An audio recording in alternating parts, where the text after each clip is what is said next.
Nouveau décor parce que nouvel appartement en fait tout simplement. Là je suis à Osaka. D'ailleurs là maintenant tout de suite sur quoi suis-je assise? Ce n'est pas une simple table car j'ai pris un appartement avec un kotatsu. Si vous savez pas ce que c'est une invention divine. Il s'agit d'une table avec genre une couette épaisse et un chauffage en dessous. Du coup, autant vous dire que je suis dans les meilleures conditions possibles pour tourner une vidéo. Et si vous êtes là en train de vous dire « Mais qu'est-ce qu'a fait celle-là à Osaka? Comment ça elle est au Japon ?» J'ai envie de vous dire, à un moment donné, il serait temps de me suivre sur Instagram, où je vous partage mon quotidien au Japon, hein, comment se passe mon PVT, mes petites balades au parc, mes petites balades au temple, parce que c'est majoritairement ce que je fais ici. La vidéo, ça va être vraiment un peu chit-chat, en mode podcast, tranquillou bilou, hein. Posez-vous avec un thé comme moi, passons un petit moment sympathique à se poser des questions, à avoir des réflexions et à comprendre pourquoi, en fait, ouais, on déteste l'art contemporain. Alors j'ai déjà fait une vidéo sur comment on est passé des jolies peintures à l'art contemporain, c'est un sujet que j'ai déjà traité sur la chaîne. Et là en fait avec cette vidéo, j'avais envie de faire un résumé de tout ce que j'ai pu remarquer après ces nombreuses années à faire des vidéos sur l'art contemporain sur YouTube. Le premier truc que j'ai remarqué parmi les nombreuses critiques que j'ai pu avoir sur les divers artistes et ou courants que j'ai pu présenter, c'est la facilité. Que justement, il n'y ait pas une technique de zinzin derrière l'œuvre. Ça renvoie à une problématique qui va être celle de l'artisan versus l'artiste. Est-ce qu'un artiste doit être un artisan? Si vous prenez des peintures de Titien, Caravage, tout ça, il y a une technicité derrière. Parce qu'ils sont artisans peintres, les types. Mais à l'inverse, si vous prenez des peintures de Jackson Pollock, par exemple, c'est pas le même niveau de technicité. Un artiste est généralement considéré comme quelqu'un qui crée de l'art pour l'art. Il ou elle peut utiliser une variété de techniques et de médiums pour exprimer ses idées, ses émotions ou sa vision personnelle. Là où l'artisan, c'est quelqu'un qui va utiliser ses compétences pour créer un objet utilitaire ou décoratif. L'artisan, il va utiliser des techniques traditionnelles pour créer des produits de haute qualité, souvent faits à la main, mais l'objectif principal, ça va être un peu plus la fonctionnalité. Bien évidemment, c'est pas noir et blanc, ces artistes et artisans sont pas distincts, mais l'artiste n'a pas la nécessité, n'a pas l'obligation d'être artisan. Prenons par exemple ce cher et tendre, meilleur exemple dès qu'il faut traiter de pourquoi déteste-t-on l'art contemporain, prenons Jeff Koons. Il fait pas ses œuvres, il a une équipe qui fait ses œuvres. Il a un atelier, lui il va avoir l'idée, il va expliquer comment il veut qu'elle soit réalisée, il va suivre le processus de création quand même, il supervise, mais il ne met pas la main à la pâte. Sont-ils pour autant moins des artistes que un artiste qui va tout réaliser de A à Z? Je vous pose la question comme si la réponse n'était pas claire, parce qu'en fait, ils sont tous des artistes. Mais ce point-là pose souvent problème aux gens qui sont réfractaires à l'art contemporain. Parce que dans un sens, si vous prenez les performances, si vous prenez par exemple les performances de Marina Abramovic, il n'y a pas de technicité en soi pour réaliser ces œuvres-là. Mais c'est une artiste aussi. Comme à chaque fois, et je sais que c'est un truc qui est chiant pour vous, pour les gens en général, c'est chiant de devoir avoir besoin d'une contextualisation. On aimerait bien que ce soit facile d'accès et de compréhension, ce qui fait que l'art contemporain, parfois un peu moderne, est décrié, c'est parce qu'il n'y a pas cette facilité instantanée de compréhension. Ce qui est complètement relou, j'entends totalement. Mais si on recontextualise un petit peu, les artistes à l'époque, de ces belles et grandes peintures superbes, eux c'est comme ça qu'on était artistes. On peignait, on sculptait, on faisait ça 15 heures par jour, tous les jours, depuis qu'on avait 12 ans, donc évidemment à la fin les types ils sont hyper artisans et maîtres artisans dans leur... ils ont des skills de zinzin. Si tous les jours on fait la même chose depuis qu'on a 12 ans, à un moment donné, arrivé à la quarantaine, on est bon dans ce qu'on fait, normalement. Après, il y a des gens qui ont des facilités, des trucs et des machins, mais avant, être artiste, c'était comme ça qu'on faisait. Si à l'heure d'aujourd'hui, il fallait être artisan de la même manière pour être artiste, les artistes, ils seraient encore artisans. Mais c'est justement parce qu'il y a eu cette scission, cette séparation, qui est en fait tout simplement les artistes modernes et contemporains qui se sont émancipés de ces codes et de ces carcans, qui font que maintenant, ils sont libres de choisir s'ils veulent être artisans ou pas, puisque ce skill n'est plus nécessaire à l'obtention du statut d'artiste. Parce que revenons du côté de Jeff Koons. Son travail, quand même c'est pas lui qui le réalise, fait preuve de beaucoup de qualité en termes de... ça me pique un peu la bouche de le dire.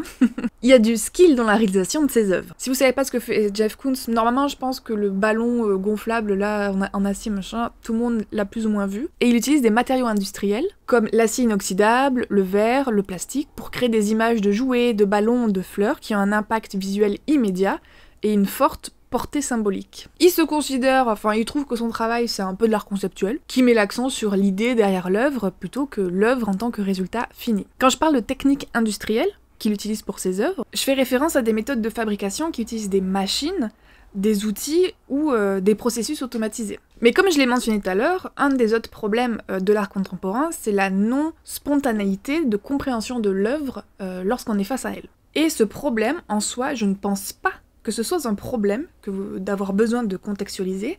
Je pense que le problème résulte du fait qu'on ne nous explique rien. Vous le savez, j'ai fait des études d'art, j'ai un master, tout ça, donc on m'a donné les outils pour comprendre les œuvres, et surtout j'ai appris l'histoire de l'art qui contextualise tout. Mais une personne qui n'a pas fait des études d'histoire de l'art, elle n'a pas ce bagage avec elle. Et le truc c'est que les gens, ils font pas tous et toutes des études d'histoire de l'art. Je sais pas si vous voyez où je veux en venir, mais en gros ce que je veux dire c'est que le musée accueille des visiteurs, et il devrait leur présenter les œuvres comme on les présenterait à quelqu'un qui ne les connaît pas. Donc le problème n'est pas que vous ayez besoin d'une contextualisation pour comprendre l'œuvre, le problème est que quand vous allez au musée, vous avez zéro contextualisation. Et c'est une chaîne où on dénonce ici, ok? Ça dénonce. Le problème, c'est les musées. Le problème, c'est la médiation culturelle moisie des musées. Je suis désolée. C'est-à-dire, on se tape des expos de Picasso, de Monet, de machin de bidule en boucle tous les ans, mais jamais on t'explique. Jamais on te dit qu'est-ce que quoi. Donc super de voir Picasso 35 fois par an, mais si à aucun moment on m'explique comment on est arrivé à faire des cubes et à déconstruire tous les trucs, à quoi bon aller voir Picasso 35 fois par an? À quoi ça sert? Petit aparté, quand j'étais à Tokyo, j'ai fait plusieurs musées, un musée d'art moderne, un musée d'art contemporain et tout machin. Je me suis retrouvée dans un musée d'art contemporain le plus nul à chier que j'ai pu faire de ma vie, parce que ça n'avait aucun sens. Donc j'étais là un peu genre, oulala, bif bof, tout ça. Et après je suis allée au musée d'art moderne de Tokyo.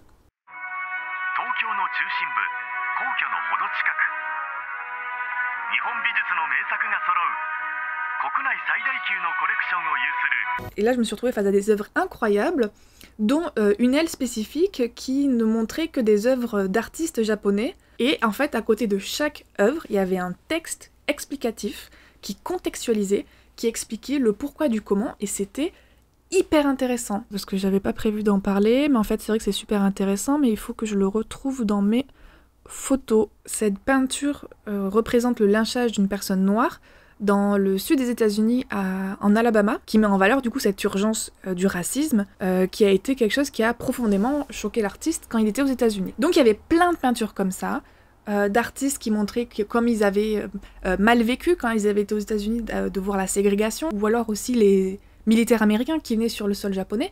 Donc il y avait plein de trucs comme ça qui représentaient leur histoire, qui documentaient leur histoire grâce à l'histoire de l'art et à la peinture, et chaque œuvre était contextualisée. On comprend tout ce qu'on voit, c'est super intéressant, et on ressort de là avec un cerveau rempli de connaissances. Et pour moi, c'est ce qui manque énormément dans nos musées. Évidemment que les gens, ils vont pas comprendre du Jeff Koons si on n'explique pas. C'est là où la médiation est hyper importante et intéressante. Mais par exemple, je ne sais pas si vous avez vu, si vous suivez un peu ce qui se passe sur Twitch ou quoi, mais il y a le streamer Étoile qui a déjà fait 3 ou 4 lives dans des musées, genre le musée d'art moderne de Paris, Pompidou, Versailles ou quoi. Et là récemment, il était à Pompidou avec Amine, et il visite pendant 2-3 heures l'exposition avec un médiateur culturel qui explique tout, contextualise tout. Moi je trouve ça absolument génial. Déjà ça permet de voir le musée sans avoir à se déplacer, et ça c'est un truc que j'aime beaucoup, même si quand même c'est mieux de le voir en vrai, mais c'est aussi sympa de le voir sur son ordinateur, sous son petit kotatsu, hein, on va pas se mentir. Et ce qui est dommage en vrai, c'est que l'expérience que eux vivent au musée, c'est une expérience rarissime. Parce que oui, on peut avoir des guides quand on va au musée, mais faut réserver, nana, je sais pas jusqu'à quel point c'est gratuit ou payant, je vous avouerai, j'ai jamais fait ça. Et ne me mentionnez pas les audioguides, pour moi c'est vraiment l'outil des pépés et des mémés. Ce qu'on te dit dans l'audioguide, c'est tellement long et tellement dit lentement, on retient rien. Toutes mes expériences avec les audioguides ont été catastrophiques. Et l'air de rien, en parallèle, ça serait un gros kiff perso de réaliser des audioguides. Genre de faire des audioguides un peu peps, quoi, tu vois, genre qu'on reste pas 1h30 devant une peinture, qu'on apprenne de façon ludique, sans s'éterniser, et que ce soit intéressant, quoi. Parce qu'en fait, l'audioguide, en soi, l'objet est super, enfin, c'est hyper pratique, c'est juste que en l'état, c'est pourri. Mais donc, du coup, tout ça crée cet élitisme. Et c'est pour ça que l'art contemporain, c'est un truc qui est considéré comme élitiste, parce que on ne comprend pas, surtout parce qu'on ne nous explique pas. On devrait tous y avoir accès, faut arrêter de péter plus haut parce qu'on comprend 3 peintures, parce que tout le monde devrait pouvoir comprendre ces 3 peintures. Un autre truc qui pose aussi un peu problème dans la compréhension et l'appréhension de l'art contemporain, c'est tout ce qui va être de l'ordre de l'esthétique et du beau. Les conventions esthétiques, ce sont les règles et les normes qui régissent la création. Elles peuvent inclure des aspects tels que les techniques de création, les matériaux utilisés, les styles et les genres, les sujets, les dimensions et les formats, ainsi que les conventions culturelles et sociales qui influent la création et la réception de l'art. Il faut savoir que les conventions esthétiques dans l'art, dans l'histoire de l'art, ont beaucoup évolué avec les années et les périodes. Par exemple, l'art classique, les conventions esthétiques ont été très strictes, les œuvres devaient respecter des canons de beauté et de perfection, les sujets devaient être idéalisés, les proportions devaient être précises. Alors qu'en l'inverse, par exemple, dans l'art moderne, les conventions esthétiques ont été remises en question. Les artistes ont expérimenté avec des styles et des techniques nouvelles, les sujets ont été plus réalistes, et les proportions n'ont pas été considérées comme importantes. Dans l'art contemporain, les conventions esthétiques sont encore plus souples. Les artistes peuvent utiliser des techniques et des matériaux non conventionnels, les sujets peuvent être variés, les dimensions peuvent être variées. La notion même de beauté dans l'art et l'histoire de l'art, c'est un sujet très complexe et souvent débattu. Parce que vous avez peut-être vu passer sur Twitter, enfin peut-être pas, enfin du coup je vous partage, hein. Sur Twitter, il y a un type qui a fait un thread qui s'appelle « Qu'est-ce qui est arrivé à l'art ?», avec une magnifique photo où on voit le XVIe siècle et des beautés d'œuvres d'art, et le XXe siècle avec du Pollock et évidemment notre cher et tendre Jeff Koons. Ça pour vous dire que c'est vraiment genre la problématique, quoi. Les gens détestent l'art contemporain. Et en fait, j'ai posé la question à notre meilleur ami, l'intelligence artificielle. J'ai demandé à ChatGPT comment faire apprécier l'art contemporain. Il me dit, il peut être difficile de faire apprécier l'art contemporain à quelqu'un qui le déteste, car cela dépend souvent des préférences personnelles, ce qui rentre aussi en compte, hein. Évidemment, on a nos préférences personnelles. Cependant, voici quelques approches qui pourraient aider à faire comprendre l'art contemporain à une personne qui n'y est pas favorable. Petit 1, fournir une contextualisation. Il peut être utile de fournir une contextualisation historique et culturelle pour les œuvres d'art contemporaines pour aider à comprendre les idées et les concepts qui se cachent derrière elles. Jusque-là, tout à fait d'accord. Petit 2. Expliquer les techniques et les matériaux utilisés. Il peut être utile de montrer les techniques et les matériaux utilisés pour créer les œuvres d'art contemporaines, pour aider à comprendre les défis techniques auxquels les artistes ont été confrontés et les choix qu'ils ont faits. Point intéressant aussi. Par exemple, Jeff Koons. C'est terrible. Il a des œuvres où ça représente par exemple un homard, il a aussi un requin. Et en fait, quand on regarde l'œuvre, on a l'impression que c'est réalisé en plastique. Genre ça tient en équilibre ou ça flotte dans les airs, enfin ça a cette impression de légèreté. Petit 3. Présenter des œuvres en personne. Il peut être plus facile de comprendre et d'apprécier des œuvres d'art contemporaines en les voyant en vrai, plutôt que de les voir sur une photo ou sur un écran. Ça marche pour toutes les œuvres d'art, si je peux me permettre. C'est quand même toujours mieux de pouvoir les voir en vrai, parce que lorsque vous avez une photo de l'œuvre d'art, on vous montre un seul point de vue, un seul regard. Alors que quand vous êtes face à l'œuvre, vous allez tourner autour et avoir des points de vue et des perspectives qui seront différentes. Et peut-être que vous n'allez pas fondamentalement aimer l'œuvre, mais quand vous allez vous rapprocher, vous allez voir les couches de peinture, les traces de pinceau ou peu importe, et vous allez vous dire « Ah, ça me plaît bien », et puis vous allez continuer votre chemin. Mais ça, en photo, peut-être que vous n'allez pas le voir. Donc c'est toujours mieux de voir en vrai, je suis d'accord. Donc la question, pourquoi on déteste l'art contemporain ? J'ai envie de dire, est-ce que ça serait pas plutôt pourquoi on ne me fait pas apprécier l'art contemporain ? Parce que si vous, de votre côté, malheureusement, si vous faites pas preuve de curiosité, si vous vous renseignez pas en amont, vous allez rien piter à ce que vous allez voir. Vous allez vivre, du coup, l'expérience muséale seulement d'un point de vue esthétique. On perd quand même beaucoup d'informations qui pourrait être très intéressante, enfin que vous pourriez trouver très intéressante. Donc je trouve ça vraiment dommage, parce que vous avez compris, vraiment critique, critique sur les musées. C'est dommage qu'on n'ait pas toutes les cartes en main quand on va dans une galerie ou dans un musée.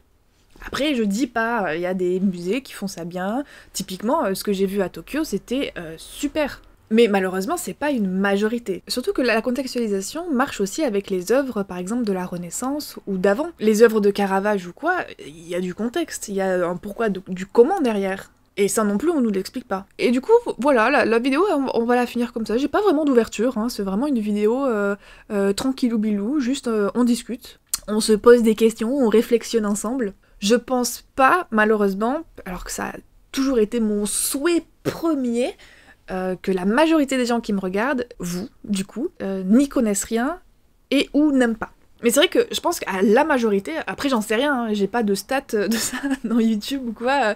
Après peut-être que je me trompe, hein, peut-être que tous vous détestez l'art contemporain et vous êtes juste là parce que vous savez pas trop quoi faire d'autre. Hein. En tout cas, j'espère que cette vidéo vous a plu. C'était vraiment chill, hein. J'espère que ce genre de format vous intéresse aussi, ça change un peu. Testons des nouvelles choses, écoutez, on est en 2023. Et on est en 2023, je vous ai pas souhaité la bonne année, parce que je suis une casseuse, donc du coup, que tout se passe super bien sous les paillettes, parce qu'il y a que ça qui est important dans le monde, hein, les paillettes, j'ai envie de vous dire. Comme d'hab, partagez, likez, commentez si ça vous plaît, et moi je vous dis à la prochaine.